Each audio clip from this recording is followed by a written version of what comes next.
there are two major forms of retirement plans. First, defined contribution plans, and second, defined benefit plans.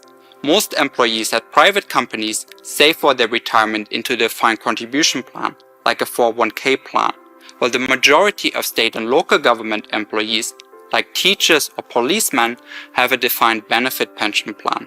For the latter, city and state governments guarantee the promised pension payment. Historically, insufficient contribution and a volatile stock market created a large shortfall between the promised pension benefit and what those governments had saved for it. Under some measures, the total unfunded pension liability has reached over $6.5 trillion, or approximately 1/4 of the US GDP. This raises the question of whether there are other retirement plans available. Concretely, are there retirement plans that are both desirable from the employee perspective and financially sustainable for the employer? Along with my co-author Josh Rao, we surveyed over 7,600 public employees across 16 states to address this question. Specifically, we asked under what terms employees would switch to a defined contribution retirement plan, like a 401k plan. We found that 89% of them would accept the switch from their defined benefit pension plan to a defined contribution plan as long as their employer would contribute to their new retirement account. Overall, more senior employees said they would require larger employer contributions relative to younger workers. We also found that employees who perceived their pension plan's financial stability to be weak were more likely to accept a DC plan. In fact, for close to 80% of respondents, we find that the required contribution that employees demand is below the employer service cost for the existing plan. That means that state and local governments could potentially save a lot of money by offering a DC retirement account. Separately from the financial aspect, defined contribution plans provide employees more flexibility. They allow people to relocate and change jobs more easily. More than that, they give employees the ability to pick their preferred investments, and they don't saddle state and local governments with large unfunded obligations far into the future. So why don't more employers offer their employees a choice? Economic and political constraints have often prevented the supply of a broader menu of retirement options. Employee representatives that negotiate the retirement terms are often the most senior and have a vested interest in maintaining the current plan. However, recent examples such as the state of North Dakota, the state of Kansas, and the city of Baltimore have shown that a transition to a defined contribution is possible if well designed. They either mandated a switch to a DC plan or provided new employees the option to choose between a DC or hybrid plan. As a result, they put their state or city onto a fiscally sound path. As the liability associated with defined benefit plans continue to grow, state and local governments are looking for alternatives to lower their future liabilities. Our survey demonstrates that there are alternative pension plans that are both desirable and fiscally sustainable. These options are particularly well received by young employees. Not only do these options preserve the satisfaction of employees with their expected retirement benefits, they also offer the ability to save taxpayers trillions of dollars.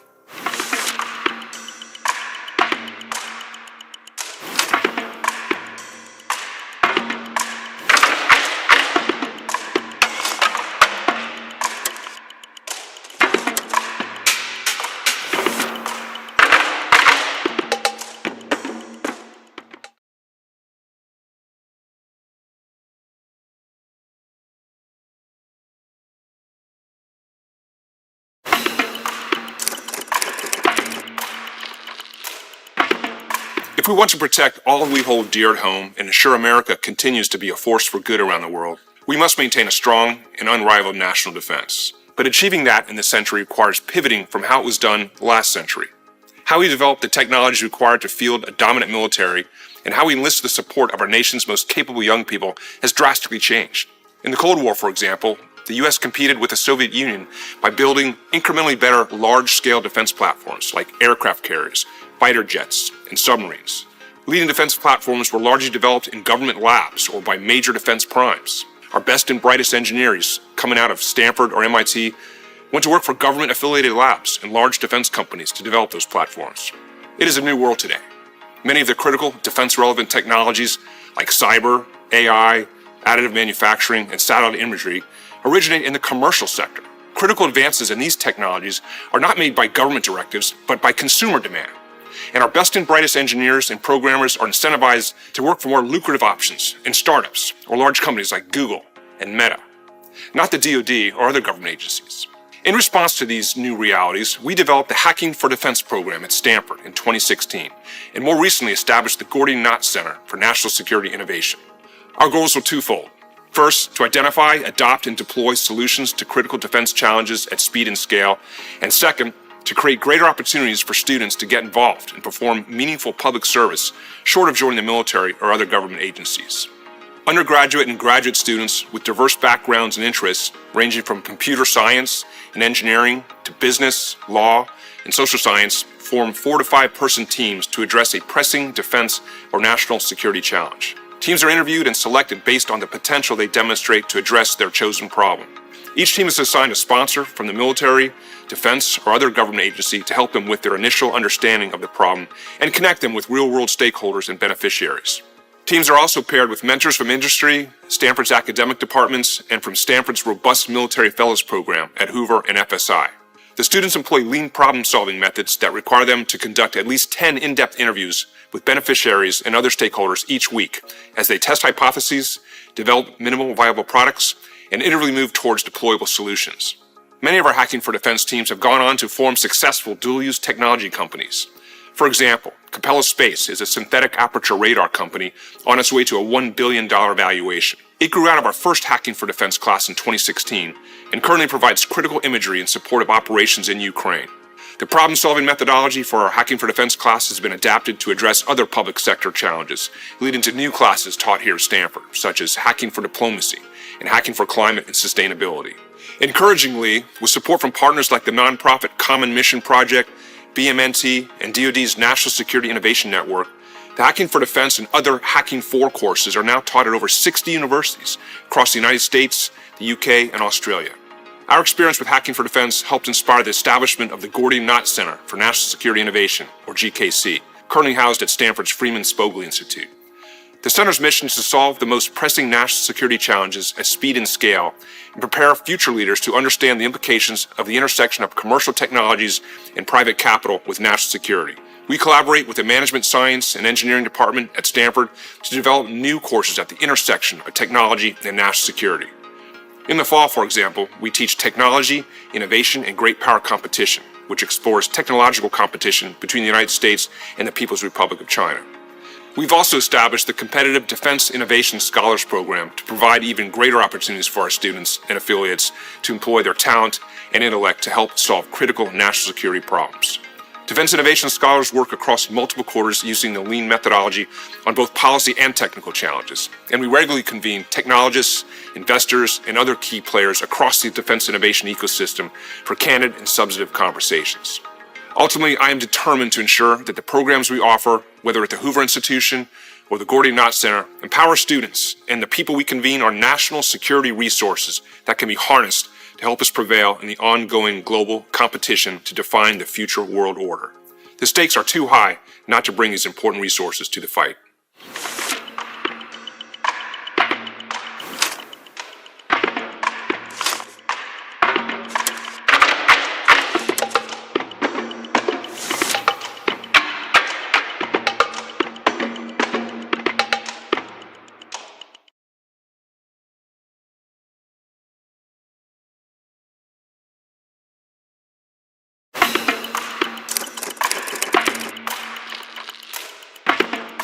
The world is witnessing China's dramatic military buildup and growing economic presence.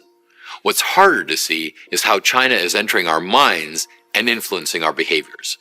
I'm going to introduce you to the concept that China would like to dominate your mind, and consequently, your behavior. I'm being a little hyperbolic here, but only to make a point. The People's Republic of China and its Communist Party have invested heavily to develop global media systems and journalistic institutions in order to dominate news narratives and muddle previous and privileged perceptions. This determined plan intends in part to make people feel more positively towards China. It also wants to undermine criticism and change policies that aim to hold China accountable for the many unfair and aggressive actions it takes in trade, human rights, and against other nations. How does it do this? Let's take a look. Global mass media was dominated by the West in the pre-browser, pre-smartphone, pre-World Wide Web environment of the 20th century. In the new, technologically advanced 21st century, however, Western media institutions discovered that their free market, advertising-based business models collapsed. They were unable to adapt quickly enough.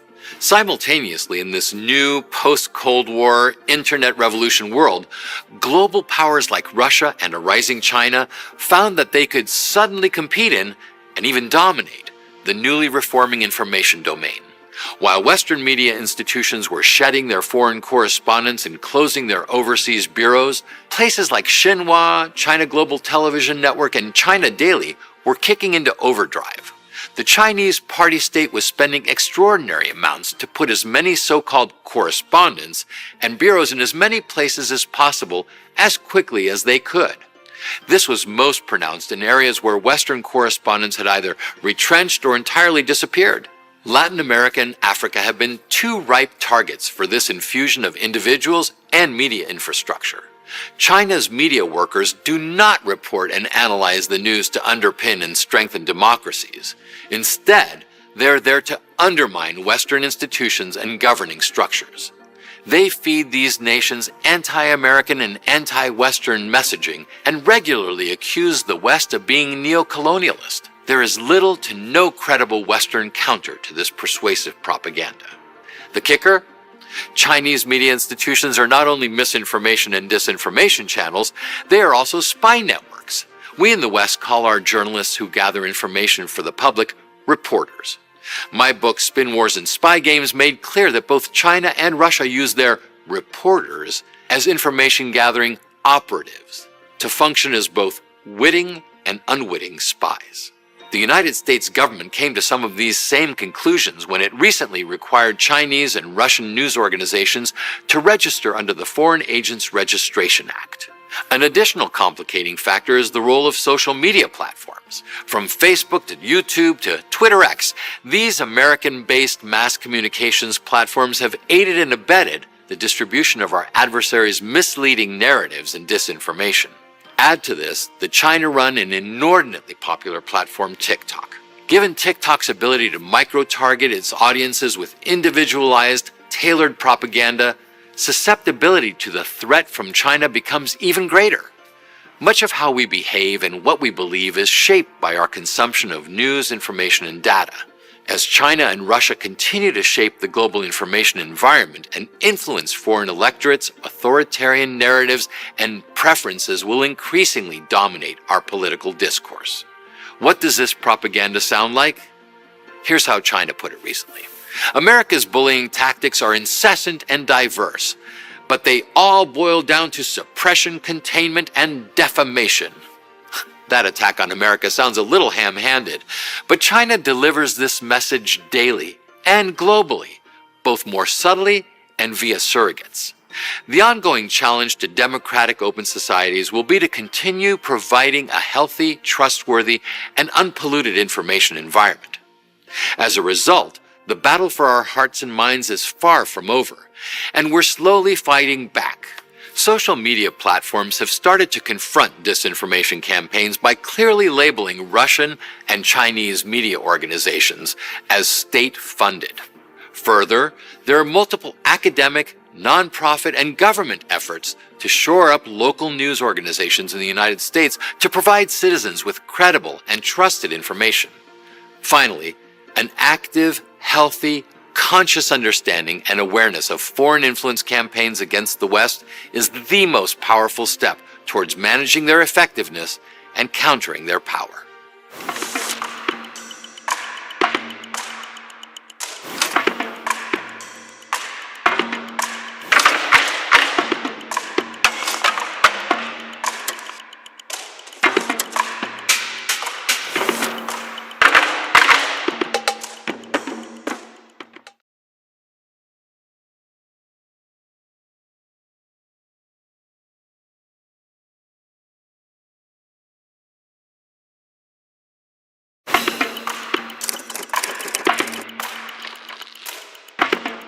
Our healthcare system is wonderful in so many ways, but major problems remain. Millions are uninsured and costs keep rising. A big reason for this is that we as consumers of healthcare don't often know exactly how much our healthcare costs. Third parties like employers and the government are the ones who frequently negotiate and pay the bulk of healthcare bills. Why does it work like that in America? Well, one major culprit is our tax code, which gives workers a big tax break for health premiums paid through our employers. In many cases, we pay high premiums, get a nice tax break, and leave it to our employers and insurers to work out how much to pay the doctor or hospital where we received care. As a result, patients and providers don't have as much of an incentive to think about the costs of their day-to-day healthcare choices. Over the years, there have been efforts to fix the tax code's backward incentives. Around 30 million American families use health savings accounts, or HSAs, to save for their medical expenses. HSAs allow tax-free saving and spending on medical costs. But HSAs have strict limits on contributions and require insurance plans with high deductibles. New adoption of HSAs is slowing, and most Americans are not eligible to use them. To remedy that, policymakers should consider creating accounts that make it as easy to save for health expenses as it is to save for retirement. That's why we've proposed the creation of so-called individual health accounts, or IHAs. IHAs would be new universal savings accounts that offer more flexibility than HSAs. They would be available to anyone with health coverage, either from private or government-run plans. Contributions to these IHAs would be tax-deductible, and investments would grow tax-free. Withdrawals for medical expenses would be tax-free too. But unlike HSAs, which have fixed contribution limits, the amount you could put into your IHA would vary based on your insurance premiums. So if you pick a plan with lower monthly premiums, but higher out-of-pocket costs, you'd be able to contribute more to your IHA. But if you pick a plan with higher premiums and lower out-of-pocket costs, your contribution limits would be lower. Think of it like this. In 2023, the typical family and their employer will spend about $25,000 a year on health insurance. If they instead chose a plan that costs $20,000 a year, that family would be allowed to save $5,000 in their IHA. And those savings would help reduce their income tax liability too. If they end up needing that money to pay for out-of-pocket medical expenses, they can do so tax-free. If they want to spend the money on something else, they just have to pay the taxes on it. Pegging the maximum contribution amount to an IHA to the amount paid in health insurance premiums would give Americans an incentive to choose lower-cost plans and become more price-conscious healthcare consumers, while still allowing families to choose the plan that works best for them. IHAs are designed to be flexible enough so that people with different kinds of coverage and from different walks of life can benefit. Americans who buy plans on individual markets, or with coverage subsidies created by Obamacare, or in-state Medicaid programs, could all potentially benefit from IHAs. Of course, IHAs won't solve all of our country's healthcare shortcomings, but they are a promising policy change that would lead us toward lower healthcare prices as well as better quality care, and ultimately put patients back in charge.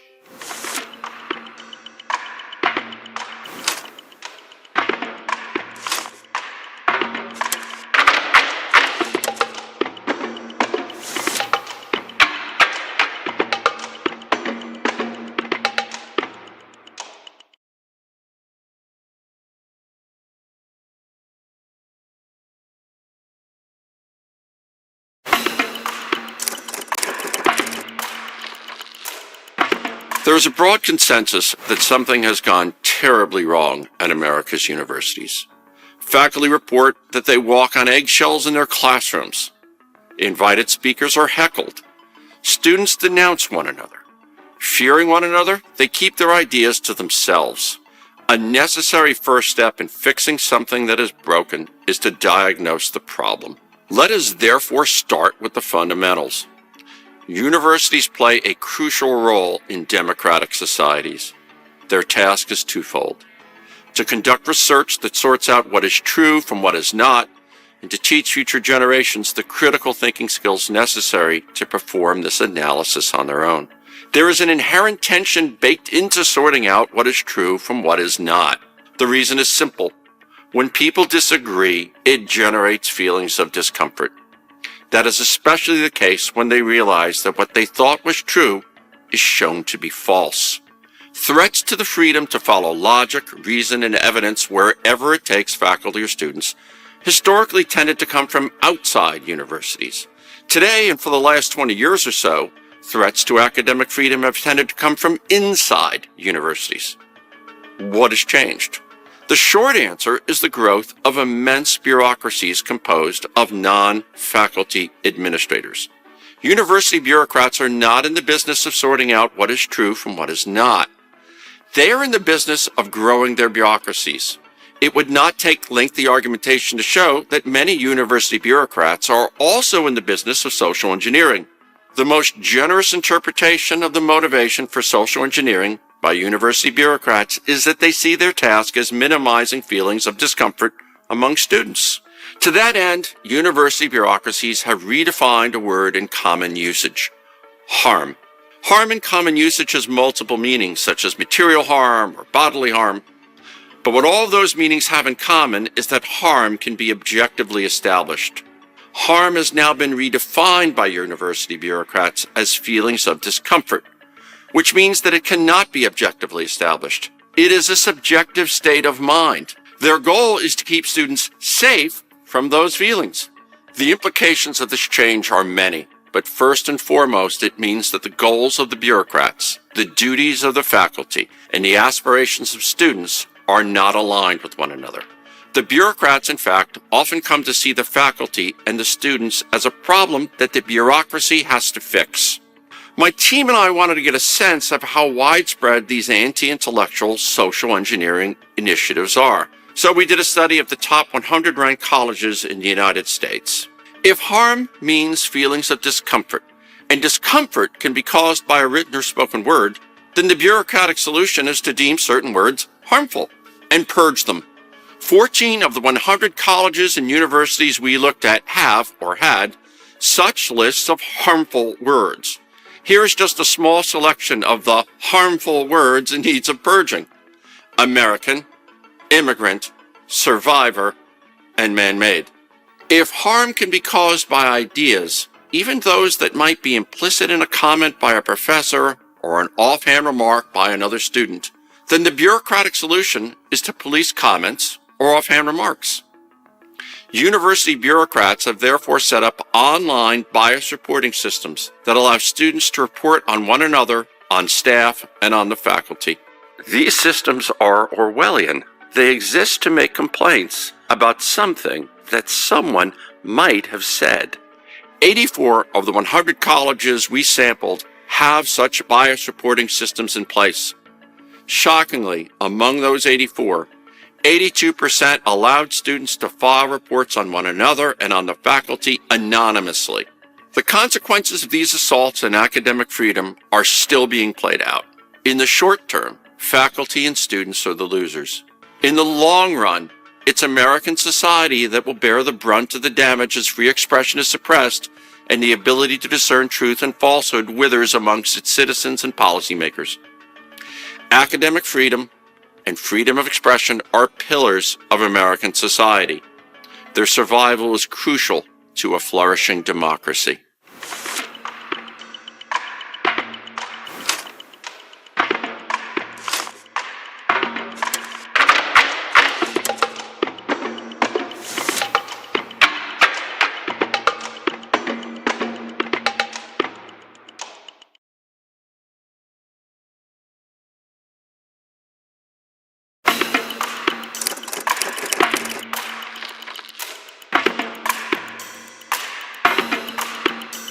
America emerged from World War II as the undisputed superpower.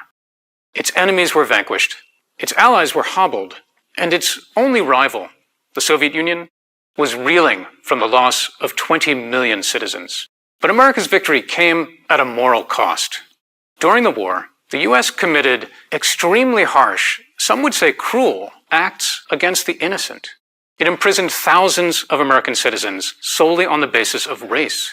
It used nuclear weapons against Japanese cities, killing approximately 200,000 civilians. And it imposed a punishing peace on Germany, exacerbating mass starvation. It's understandable that during war, hatred of the enemy would run pretty high. It's understandable and to be expected. And yet, exactly the opposite occurred. In my research, I found that the majority of Americans and most top officials favored mercy, not revenge. The most surprising aspect of these vengeful policies is just how little support they actually had. And after the war, the U.S. pursued tremendous humanitarian efforts, which for some may have been an act of atonement. Let me offer some examples. The war had shattered Europe's ability to produce and distribute food, and famine was threatening total collapse. And Germany was especially hard hit. That's because U.S. Treasury Secretary Henry Morgenthau had shaped post-war occupation policy, which forbid American occupiers from helping the Germans to rebuild. This intensified the suffering of average Germans and hindered Europe's ability to recover. Germany was the economic engine that drove European growth. And as former President Herbert Hoover said, we can keep Germany in chains, but it will also keep Europe in rags. So Hoover had been blamed for the Great Depression, and he languished in political purgatory since his defeat in 1932. But after FDR died, President Truman brought Hoover back and named him the Food Ambassador, responsible for all global humanitarian relief efforts. Hoover had, of course, become famous internationally because of his famine relief work during and after World War I. And back then, the reporters used to say that Mr. Hoover knew where every bag of flour in the world was located. By 1946, it was clear that he still did. Hoover was appalled by the use of the atomic bombs. He was also very uneasy about the Japanese-American internment, although he never spoke out publicly against it. He was, however, adamantly opposed to the occupation policy, which was causing so much suffering for average Germans. In one speech, he told Americans, "We do not want our flag flying over a nation of Buchenwalds." Now in his 70s, Hoover traveled around the world, surveying exactly how much food was needed and where, and figuring out how to get it there. And when Hoover was asked directly whether America should really be feeding its former enemies, he was unequivocal. Starving people need our help. It doesn't matter who they are. Hoover inspired Americans to actually eat less and go hungry in order to free up more food for shipment overseas. It was becoming essential because by 1947, the famine situation was dire. Starvation seemed likely to cause societal collapse, heighten the spread of communism, and undo the hard-won peace. But then, an American columnist, Drew Pearson, had an idea. He suggested a friendship train that would speed across the country, gathering food donations from average Americans. And amazingly, even after years of wartime rationing, Americans were still eager to give. Now, part of this did seem to have a performative dimension. People seemed desperate to show the world just how good they really were. Many recognized the cruelty that their country had committed during the war, and they wanted to say, this is not who we are. Whatever their motives, the fact is that American humanitarian relief saved millions from malnutrition, starvation, and death. It was one of the greatest humanitarian efforts in history, and it happened in part because of compassionate leaders, a humane public, and the willingness to sacrifice for strangers overseas, even the country's former foes. I tell my students that when a country treats others with dignity, decency, and a deep sense of fairness, it not only enhances its own power, it helps to build a better world. We all know that America has often failed to live up to its ideals, but those ideals remain its greatest source of strength.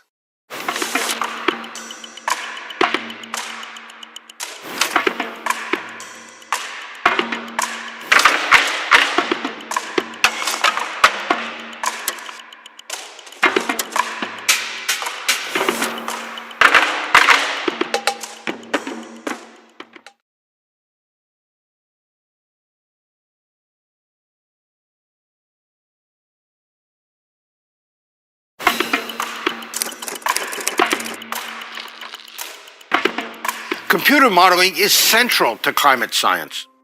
Climate models help us understand how the climate system works, why it has changed in the past, and most importantly, how it might change in the future. But we have to keep in mind that usefully describing the Earth's climate is one of the most challenging scientific simulation problems. So, how good are our climate models? And how much confidence should we have in what they say about future climates? To answer that, let's talk about how the models work. All but the simplest climate models begin by covering the Earth's atmosphere with a three-dimensional grid, typically 10 to 20 layers of grid boxes stacked above a surface grid of 100 kilometers by 100 kilometers. Grids covering the ocean usually have a smaller grid squares, closer to 10 kilometers by 10 kilometers.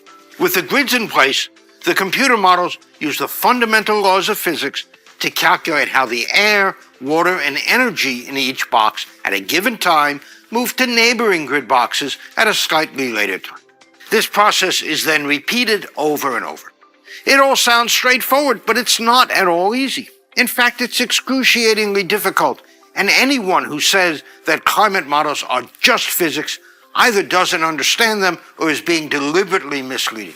One major challenge is that the models use only single values of temperature, humidity, and other variables to describe conditions within the entire grid box. For example, they ignore the temperature difference between Palo Alto and Stockton, which are 100 kilometers apart. Another is that models have to be initialized, but even with our most sophisticated observation systems, getting the right starting points in each grid box is really difficult. Considerable judgment is required by the modelers, and since different modelers make different assumptions, results can vary widely. Next comes tuning, which is the process of adjusting the model to deal with troublesome inconsistencies or irksome uncertainties. Sometimes modelers are tuning parameters in ways that aren't based on their knowledge of the parameter, but rather are aimed at producing a desired result. The documentation for one model tells of tuning a parameter related to convection in the atmosphere by a factor of 10, because the originally chosen value resulted in twice as much warming as had been observed. You'd think, based on popular reports, that all models arrive at nearly the same answer. But that's not true either. If you delve deeper into the IPCC models, you'll find that the results presented are averages of models that disagree often wildly with one another. One particularly jarring failure is that the simulated global average surface temperature, not its changes, varies among models by about 3 degrees Celsius, which is 3 times greater than the observed 20th century warming that they're attempting to describe and explain. And incredibly, as the models have gotten more sophisticated with finer grids and more subgrid parameterizations, the uncertainty has increased rather than decreased. Historical analyses of the same models also don't inspire confidence. An analysis of hundreds of simulations run by the latest models used by the IPCC shows that they do a very poor job of describing the warming over the past century. That models can't reproduce the past is a big red flag. It erodes confidence in their projections of future climates. It's uncommon for the popular media to discuss how problematic our climate models are. Those uncertainties should make us skeptical of their ability to predict human-caused consequences in the climate. I believe a fairer assessment would be something like the uncertainties in modeling of both climate change and the consequences of future greenhouse gas emissions make it impossible today to provide reliable, quantitative statements about relative risks, consequences, and benefits of rising greenhouse gases to the Earth system as a whole, let alone to specific regions of the planet. As the reports themselves often note, the models are the best we've got, and they are getting more sophisticated. But for now, they're beset with myriad problems, and I wish they were better.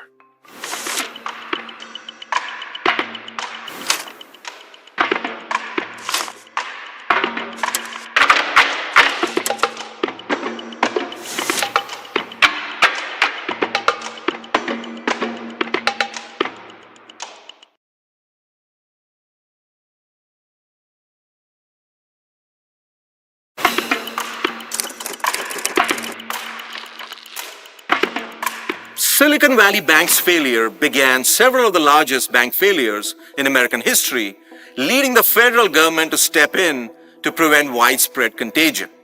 Thousands of banks are still in trouble, but there is a more cost-effective way to solve the banking crisis that doesn't require trillions of dollars from the government. Silicon Valley Bank and others failed because they invested large number of assets in long-term, low-interest bonds and loans and did not protect themselves from the risk of higher interest rates. They were also financed in large part by uninsured, flighty depositor. As a result, when interest rates rose over the last year, as the Fed tightened monetary policy, the value of their assets fell and their flighty depositors ran to withdraw their funds.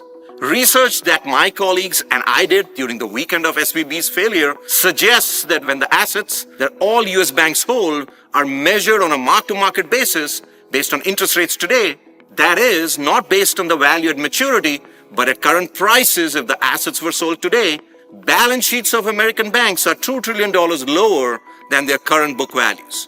This is a large number, especially if you compare it with the $2 trillion aggregate equity in the US banking system as of March 2023. A full accounting of these losses has been avoided by banks' ability to maintain held-to-maturity assets at their book value. That is, these losses are unrealized for now. But there's no avoiding the economic reality that the true value of equity capital in the banking industry has fallen by at least this amount. This is a problem. These reductions in asset values are unequally distributed across the system, with some banks being particularly hard hit. In a well-capitalized banking system, the distribution of equity to asset ratio you would want to see across 4,800 banks in the US banking system would be above zero. But our analysis suggests that the entire distribution shifts to the left when accounting for mark-to-market valuations. In other words, over 2,000 banks, accounting for $11 trillion of assets in aggregate, fall below the 0% line. The important implication of this analysis is that the recent fragility and collapse of several high-profile banks is not an isolated phenomenon. Nearly half of the US banks could face similar difficulties if forced to liquidate a significant fraction of their assets in the wake of large deposit withdrawals. Now, how can government avoid the calamitous path taken all too often of regulatory forbearance, as in the US saving and loans crisis, the Japanese banking crisis, and the European debt crisis? Economic solvency requires a market test. The ability to raise new equity or long-term unsecured debt from outside investors is one such test that draws a clean line between solvent but illiquid and insolvent. Solvent banks with franchise value would be able to attract such capital. In addition, new capital inflows would reduce fragility and restore skin in the game for these institutions. There are two options for making sure more solvent but illiquid banks don't fail.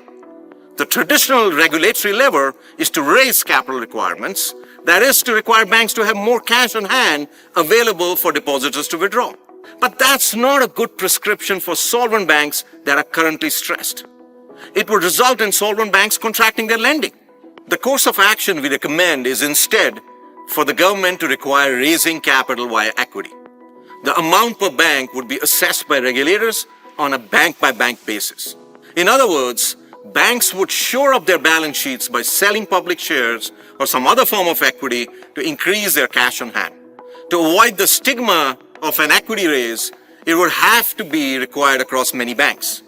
In the immediate term, regulators could also help banks increase their equity buffer by restricting equity payouts and tie continued access to government lending facilities to increase equity raises. Something must be done. Banks are too fragile in today's interest rate environment, and there's likely to be turbulence in the commercial real estate market soon as businesses continue to deal with permanent work-from-home phenomena. Regulators have a really tough job ahead of them, providing insolvent banks a lifeline which sow the seeds of a crisis in the future that would have banks gambling for resurrection, similar to savings and loan crisis of 1980s. Our proposal asks regulators to rely on the market to determine which banks are truly insolvent. Requiring banks to raise equity capital now will be less disruptive to the economy than having a large number of small and medium-sized insolvent banks drain taxpayer resources and eventually fail.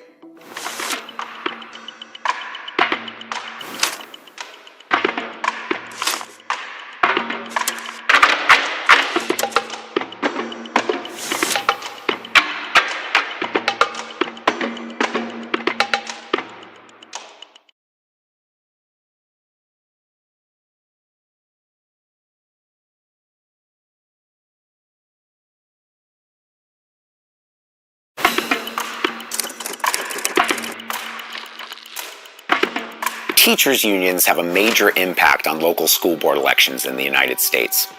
They win 7 out of every 10 races when they make an endorsement, and union support makes the difference for both incumbents and challengers. Contrary to some expectations, the Supreme Court's 2018 Janus decision failed to reduce union power and influence in local school politics. A full decade after the court prohibited unions from charging fees to non-union teachers, union-backed candidates remain the ones to beat. As part of different research projects over a period of several years, I collected data on nearly 5,000 union endorsements in school board elections. These endorsements were gathered for 3 of the nation's 4 largest states, California, Florida, and New York. Union win rates were 64% in Florida, 71% in California, and 80% in New York. On the whole, union electioneering is successful in liberal, moderate, and conservative districts. According to my data, union-backed candidates never won less than 60% of their elections, even in the most GOP-leaning districts. The consequences of union power in local school board elections are significant. During the COVID-19 pandemic, for example, schools remained closed for in-person learning much longer in communities where unions were more active and influential in local school board elections. And just as many experts predicted, student learning suffered more in these same communities. For parents' rights groups, education reformers, and school choice advocates wishing to counteract union dominance in local school politics, there are important lessons to be learned. These groups cannot simply rely on favorable partisan tides in national politics or narrow legal decisions that weaken unions to advance their cause. After all, school board elections are fought and won in the trenches at the local level. But my research did uncover one exception to union dominance in school board elections. That exception was something of a natural experiment that took place in Florida's 2022 primary contest, the de facto general election for school board races with just 2 candidates. Although Florida's school board elections are nonpartisan, something unprecedented happened. Governor Ron DeSantis and the Republican Party of Florida put school board elections on their agenda. During the summer leading up to the August primary election, Governor DeSantis unveiled a 10-point education agenda and asked local school board candidates to pledge their support. After candidates decided whether to align with the governor's conservative education agenda, DeSantis chose 30 candidates and offered them his official endorsement and financial support. In certain hotly contested races, DeSantis even campaigned locally on behalf of the candidates. The move was unprecedented. This is new, particularly for Republicans, DeSantis told the news service of Florida, because traditionally, unions would back candidates, and that would be it. DeSantis' move worked on a scale unlike anything seen before. In the 19 elections where one of the governor's candidates went head-to-head with a teachers' union-backed opponent, the unions won just 4 races and advanced to a general election runoff in just 3. In previous elections, where voters did not have the same cues to follow, teachers' unions won over 70% of the time when they made an endorsement. In contrast, Florida's teachers' unions only won 20% of the elections where DeSantis offered voters a conservative alternative in 2022. The key advantage of the DeSantis strategy is that it requires no electoral reforms. Moreover, the DeSantis approach is available to both Democratic and Republican governors who believe that their education agendas are sufficiently popular with voters to provide coattails to local school board candidates who buy in. Although some election law scholars have made a good case for adopting electoral reforms that would allow political executives like mayors or governors to make on-ballot endorsements, DeSantis proved that even absent these formal legal changes, a recognizable political figure with a clearly articulated education policy agenda can make races more competitive by endorsing aligned school board candidates and campaigning on their behalf. Teachers' unions retain many advantages that will continue to allow them to be key players in local school politics. And while that dynamic is unlikely to change anytime soon, there appears to be a reasonable blueprint for advocates of more balance in local school politics on which to build.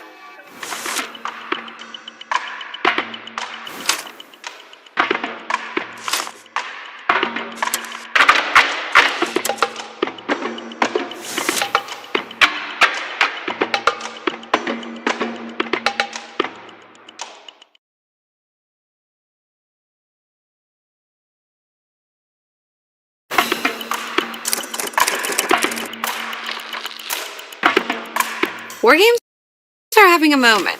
Newspaper and nightly news warn that war games map a huge toll in a war over Taiwan, and that in order to win, the Air Force will have to buy new bombers and fighters. Congress members like Congressman Mike Gallagher have even argued that war games should be a standard part of congressional budget and legislative processes. So what are war games? And should we believe what they say? While often called simulations or exercises, war games are distinct from computer simulations of combat, field exercises featuring actual military forces, or organized brainstorming sessions, affectionately called BOGSATs. Instead, war games are interactive events that display 4 characteristics: human players, immersed in scenarios, bounded by rules, and motivated by consequence-based outcomes. War games go back millennia, with evidence of games in ancient Rome, early Iraq, and China. They took on a central role in the modern conduct of war with the Prussian development of Kriegsspiel, a board game that simulated combat to train officers. A century later, the United States' embrace of war games for military planning between World Wars I and II became a pivotal part of the Navy's success in the Pacific. During the Cold War, the U.S. military turned again to war games to understand the impact of the nuclear revolution. U.S. defense wargaming continued after the Berlin Wall fell, with games designed to test new ideas about warfare and aid acquisition decisions. But while wargames have primarily looked at military or crisis situations, their use goes far beyond war. Governments use games to simulate natural disasters and to assess economic cooperation. Consultants use wargaming to test new business strategies, and scholars use gaming to study how human behavior affects various social and political phenomena like governance, revolutions, and insurgencies. Games are closely tied to policy decisions. Because they have such a strong experiential quality, they can be compelling evidence for policymakers faced with difficult decisions in rare or unexpected scenarios. Senior decision makers often rely on lessons learned from games in which they previously participated, and the evocative results from games, especially ones played with high realism, can be far more persuasive than lab-produced models or simulations. Indeed, games can be such powerful devices of influence that organizations have been known to change rules, to influence outcomes, and leak results when it benefits their cause. War games are increasingly prevalent and have a long history of influencing policy. But what makes a good game? And how should we evaluate wargaming data when making policy?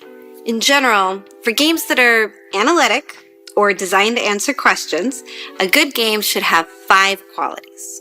First, they need to be enjoyable and believable so that players act in the game as they would in real life. This is what we call external validity in social science. Secondly, they need the right players with the correct expertise and demographics to mirror real-world decision makers. In other words, we need the right sample to represent our real-life population. Third, there need to be enough players and game iterations to be able to make conclusions that go beyond the unique characteristics of any one instance. This is called generalizability.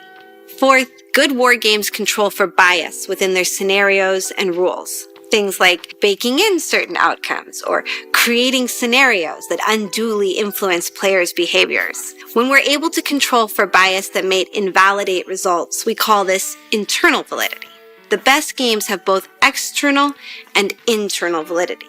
Finally, for analytical games, the best designs have good data collection, able to explain not only what happened in the game, but why. The primary value of using and analyzing war games is not in generating new or better data about outcomes, but is instead in understanding behaviors and choices leading to these outcomes. War games don't predict what will happen in conflict or crisis, but they can tell us why and how one outcome or another occurred. This can be hard to do, and so most games struggle on one of these dimensions, sometimes intentionally. That doesn't mean that war games aren't important for policy, but that we need to do a better job of analyzing across games for patterns of outcomes and behaviors. Here at the Hoover Institution, we are working to make wargaming an even better tool for policymakers, building the first ever open source archive of war games and wargaming data, running games on some of the biggest policy questions of our time about cyber, nuclear weapons, AI and space, and providing wargaming resources for the classroom to build the next generation of policy analysts.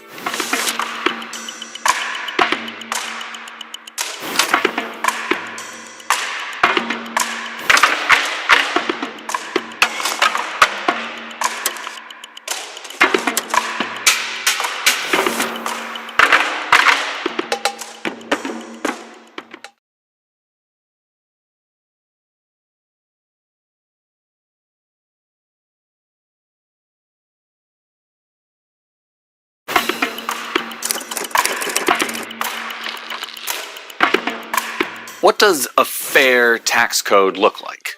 That's a more difficult question to answer than you might think, because it requires balancing trade-offs between efficiency and equity. It's relatively easy for economists to measure the efficiency of the tax code, but the debate gets complicated when it comes to fairness. That's because fairness is a subjective concept, making it difficult to determine without a specific social welfare function. In other words, there isn't a clear maximization formula for fairness that everyone agrees upon. For example, many people believe that Nordic countries like Denmark, Sweden, and Finland have a fairer tax system that provides a more comprehensive social safety net and more public services. However, the differences between the Nordic and US tax systems at the top are not that large, with one notable exception. The average Nordic top marginal tax rate kicks in at 1.4 times the average wage in the country, while in the US it kicks in at 8.5 times the average wage. In practice, this means the average personal income tax rate for a typical one-earner married couple with 2 children in the Nordic countries, including cash transfers, was 21.7%.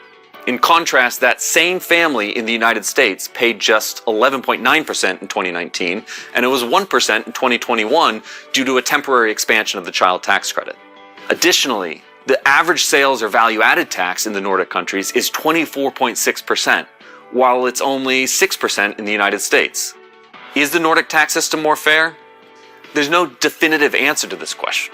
While the Nordic system provides more benefits, such as socialized healthcare, it also requires lower and middle-class families to pay higher taxes to finance these benefits. If the US were to finance Nordic-style social programs with Nordic-style taxes, the top marginal tax rate would need to kick in at a much lower income level, around $88,000 instead of $535,000 like it does now. And sales tax rates would have to increase significantly. The real question to ask in this debate is, what is the trade-off between fairness and efficiency that is being optimized for? When a tax cut benefits everyone, including the wealthy, why is it considered unfair?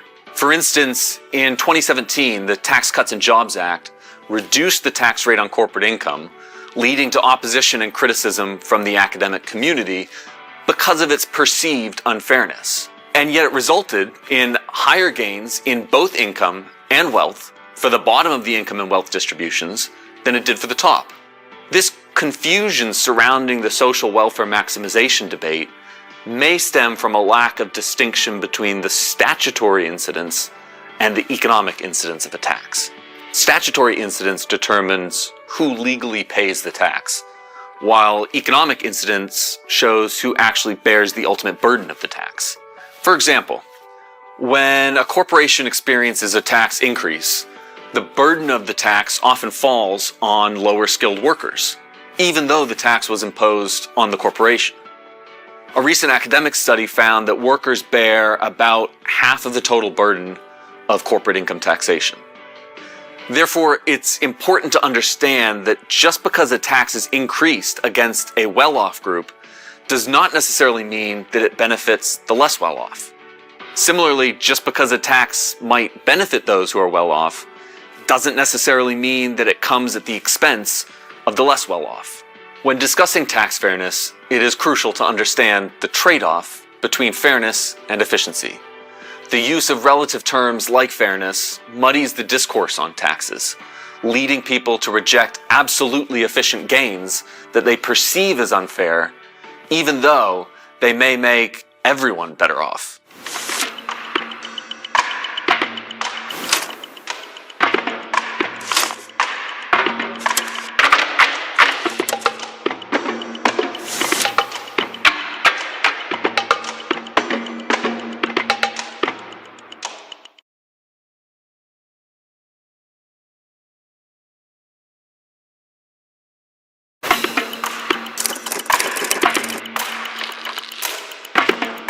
The world is mired in a deep, diffuse, and protracted democratic recession. What was true during the 20th century is even truer today. Every political system is affected by every other, and powerful, aggressive autocracies pose an existential and expansive threat to the world's democracies. Strong U.S. leadership is crucial to support global democracy. But that leadership must be continually emphasized to each new generation. A world filled by democracies and the rule of law is more peaceful, secure, and prosperous, as democracies are less likely to pose a threat and more likely to ensure global peace and prosperity. The hard truth is that the world's two major autocracies, China and Russia, are waging sophisticated and well-resourced global campaigns to discredit and subvert democracy. And in this new century, the United States and its allies have been ill-prepared to fight back. A narrative has been taking hold that democracies are corrupt and worn out, that they lack energy, capacity, and self-confidence. And the developing world is listening, with many people now looking to Beijing for partnership and inspiration. After a decade and a half of losing ground, democracy promotion needs to be reset. The guiding principle for the right strategy is simple. Power matters. This is not to endorse using force to impose democracy. That approach almost always fails, and it discredits peaceful efforts. But as the political scientist Samuel Huntington noted, military and diplomatic power create the geopolitical context in which democracy thrives or founders. Preserving U.S. military strength and the vigor and deterrent capabilities of U.S. alliances and partnerships is vital to keeping democracy secure against authoritarian encroachment and intimidation. Critics question whether the U.S. should avoid beginning a new Cold War, but the U.S. needs to defend the principles of freedom and territorial integrity, or the coming years will be more like the 1930s than the 1990s. To avoid this reality, there is no more important priority than ensuring that Russia's brutal war against Ukraine's democracy ends in Moscow's defeat. Victory is not just imperative to protect the Ukrainians' right to self-governance. If Ukraine emerges from this conflict substantially free and secure, with its pre-war territory intact, and with aid and investment flowing in to rebuild, several powerful lessons will become clear. Bystanders will realize that democracy is not a weak system. Just as it did for the United Kingdom in World War II, the world will also see that the United States and its allies will sacrifice to help an embattled democracy defend itself, and to reaffirm the most vital principle of the international order, that territorial aggression will not stand. It will also demonstrate the disastrous incompetence and miscalculation of Putin's authoritarian state, and remind the world that when leaders are not constrained by checks and balances and by alternative flows of information, they are prone to ruinous blunders. There is another reason why failure is not an option in Ukraine: Taiwan. China appears increasingly determined to reunify Taiwan with the mainland for symbolic, political, economic, and strategic reasons. Symbolically, the Chinese Communist Party's rulers claim that annexing Taiwan would end a long humiliation and restore China's rightful status as the dominant power in Asia. Politically, the Chinese leadership's absorption of Taiwan would extinguish the living proof that a Chinese society can govern itself as a liberal democracy. If Taiwan eventually falls, or the conquest looks inevitable, other countries will opt to ride the wave of China's hegemonic ascent rather than be drowned by it. For this reason, preserving Taiwan's autonomy as a thriving democracy is an overriding strategic priority, not just for the region, but for the entire world. A world in which democracy and the rule of law predominate will be a much more peaceful and economically secure world. The United States needs to politically and financially support the people struggling at great risk for freedom. This is a moral imperative, and it is in the United States' national interest to encourage transitions to more democratic, lawful, and accountable governments around the world.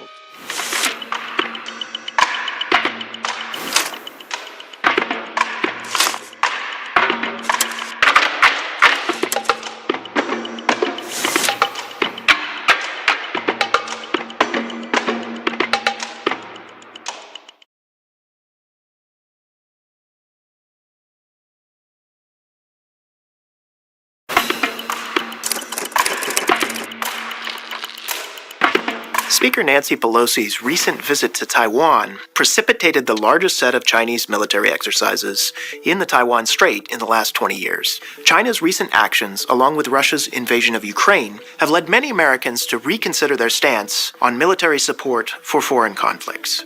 Should America remain involved with Taiwan? And should we defend it if China were to invade? Our overriding objective is peace and stability across the Taiwan Strait. To that end, the United States does not support unilateral changes to the status quo by either side. We oppose any actions by China to invade, blockade, or otherwise impose unification by force. But we also oppose a unilateral declaration of independence by Taiwan. Until recently, Beijing pursued a two-track strategy of trying to win over Taiwanese public support for unification through closer economic and people-to-people ties, while at the same time building up a military deterrent to prevent unilateral declaration of independence.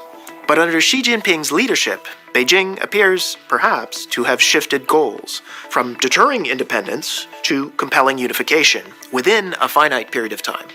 The Chinese Communist Party under Xi Jinping views Taiwan as an existential issue. It is committed to eventual unification, and with Xi Jinping beginning his third term as leader of the country and the party, he may view Taiwan as a legacy issue that has to be resolved before he leaves power. How do the Taiwanese feel about unification? Well, public support on the island is very, very low. Support for unification now or at some point in the future used to be high as 20%. But with the PRC's recent failed efforts to influence Taiwan's elections and the military drills that have been held around the island, that support has fallen down to around 6%. As Beijing appears to be moving up its timetable for taking control of Taiwan, it is reasonable to ask, should the United States remain committed to Taiwan's defense? And if so, how? Well, there are at least 4 reasons why the United States should remain committed to Taiwan's defense. First, Taiwan is a long-time ally of the United States, and it is our 10th largest trading partner. To put that in some perspective, Ukraine last year was 67th. Taiwan is also a major supplier of the world's most advanced semiconductor chips, and we saw the negative economic impacts of supply chain disruption during COVID, when even relatively minor shortages of chips occurred. The consequences of China seizing, destroying, or blockading Taiwanese exports, those consequences would be enormous for the global economy and for Taiwan's people and the people of the United States. Second, there is Taiwan's strategic geographic location in the first island chain. For 70 years, the U.S. has had an interest in ensuring that a friendly government controls the territory of Taiwan and that the People's Liberation Army cannot use it as a base to project power out into the Western Pacific. Third, Taiwan is a powerful symbol of the U.S.'s enduring commitment to the free and liberal world. Taiwan is not an Afghanistan or an Iraq. It is already a liberal democracy. And in per capita income terms, it is equal to Germany and even richer than Japan today. American support is directly responsible for that prosperity. It is a shining example of how being part of the U.S.-led liberal capitalist world order can increase freedom and prosperity for everyone. Finally, a thriving Taiwan is proof that democracy is not incompatible with Chinese culture or values. The biggest prize of all for the U.S. would be to have China follow Taiwan's lead and to transition to a market economy and a liberal democracy. Abandoning Taiwan to the authoritarian Communist People's Republic of China across the Taiwan Strait would mean walking away from a 72-year commitment. It would weaken or destroy the credibility of American alliances with Japan, with the Philippines, and with South Korea, and to other countries in the world facing pressure from authoritarian governments. Defending Taiwan is not an impossible task. The military threat from the PRC has steadily increased over the past 2 decades, but with the right strategy, it remains feasible for Taiwan and the United States together to deter military aggression and to maintain peace and stability across the strait. The CCP's insistence that it will pay any price and bear any burden to achieve unification is remarkably self-serving, and it is intended to persuade the US and partners and allies simply to walk away from Taiwan without a fight. But in reality, China does not need Taiwan. It has survived and prospered for 70 years without exercising political control. And there is no reason why Beijing must seek to conquer Taiwan today.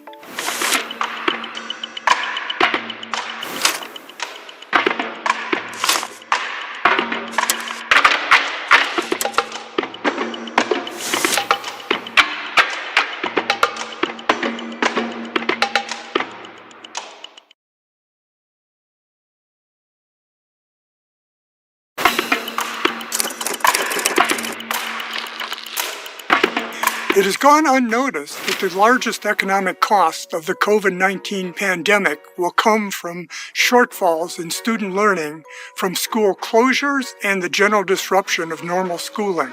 The best estimates place learning losses at the equivalent of a year or more of schooling. For the average student, their total lifetime earnings will fall by 6%. For disadvantaged students, the effects will be even larger. Schools are now struggling to restore the schools that we had in March of 2020. But the learning losses will be permanent if we just return to those levels. Offsetting the pandemic requires improving the schools. Over the years, researchers have found extraordinarily consistent results about the relationship between teacher effectiveness and student achievement. A study I conducted in the public schools of Gary, Indiana in the early 1990s found that the best teachers provided a year and a half of academic growth for students in each school year, while the least effective only provided a half year's learning. Other researchers have reached similar conclusions in Los Angeles, New York, Tennessee, Texas, and elsewhere. How then to deal with the profound learning losses that have occurred during the pandemic? Unfortunately, improving individual teacher performance remains quite challenging. A more potent solution is to keep and reward the most effective teachers while getting rid of the least effective ones. This prescription is energetically resisted by the teachers' unions, who argue that such policies promote favoritism, drive out teachers even as we face shortages, and distract from the need to improve salaries and benefits across the board. But reforms focused on teacher effectiveness have been implemented in several places, and the results show a clear path to improving schools. In 2009, the school chancellor and mayor in Washington, D.C. were able to implement a system called Impact that evaluated the district's teachers. Based on these assessments, the most effective teachers were highly rewarded with annual bonuses and increases in base salaries of up to $25,000. The least effective were asked to leave. In the first 3 years of Impact, almost 4% of teachers were dismissed for poor performance, and an even larger percentage, under threat of dismissal, voluntarily left. At the same time, retention rates for the most effective teachers increased significantly. Since the introduction of Impact more than a decade ago, the test scores of Washington